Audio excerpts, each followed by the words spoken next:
شهد معالي الشيخ عبد الله بن ناصر بن خليفة آل ثاني رئيس مجلس الوزراء وزير الداخلية جانبا من منافسات اليوم الختامي لمهرجان البرثة التراثي الخامس، كما شهد معاليه تنافس الصقارين والعرضة القطرية وعروض رياضات الطيران اللاسلكي ومسابقات السركالي وعروض التقاط الأوتاد الخاصة بالخيل.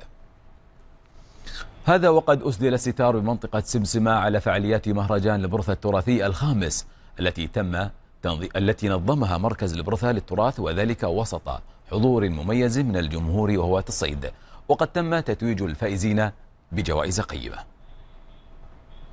التصفيات النهائية في مهرجان البرثة التراثي الخامس اتسمت بالقوة والندية بين المتنافسين، خاصة أشواط النخبة المحلي الحر والشاهين، حيث بلغ عدد المتنافسين 30 متنافسا من جملة عدد المشاركين البالغ أكثر من 1400 مشارك. طبعا من خلال ال9 أيام الماضية طبعا كانت فيها له 14 شوط، والحمد لله رب العالمين كانت أشواط قوية وفيها تأهيل وفيها نهائي. طبعا الأشواط من أحلى الأشواط اللي هيك طبعا كلها حلوة، لكن من أحلى الأشواط اللي شفتها أنا في البطولة بالنسبة لي أنا اللي هو شوط الصقار الصغير. سلاسة التنظيم وجدية المتسابقين عاملان ساعدا في نجاح هذا المهرجان حسب منظميه. زادته ألقا الفعاليات المصاحبة مثل رياضة التقاط الأهداف والعرضة القطرية التي قدمها طلاب المدارس.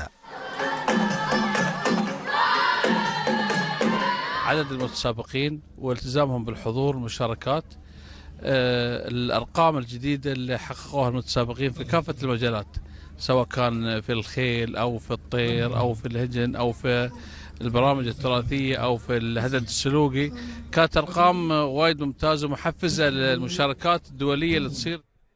تتويج الفائزين حظية بحضور مميز جسد مدى اهتمام الناس بهذا المهرجان الذي قدم 13 سيارة وجوائز مالية للفائزين في مسابقاته وبطولاته المختلفة.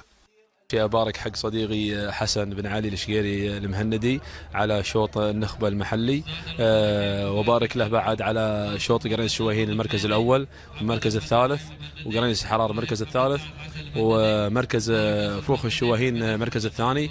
الحمد لله وحققنا مراكز كثيرة في المحلي اللي هي أول وثاني وثالث ورابع في الشويهين وأول في الحرار. الحمد لله اليوم حضرنا الختامي في بطولة البرثة، وحصلنا على مركزين أول في شوط قرناس الحر وفي شوط الجير الشاهين، وخذنا مركز ثالث بعد في جير الشاهين، مركز ثاني في جير البيور، والحمد لله على التوفيق.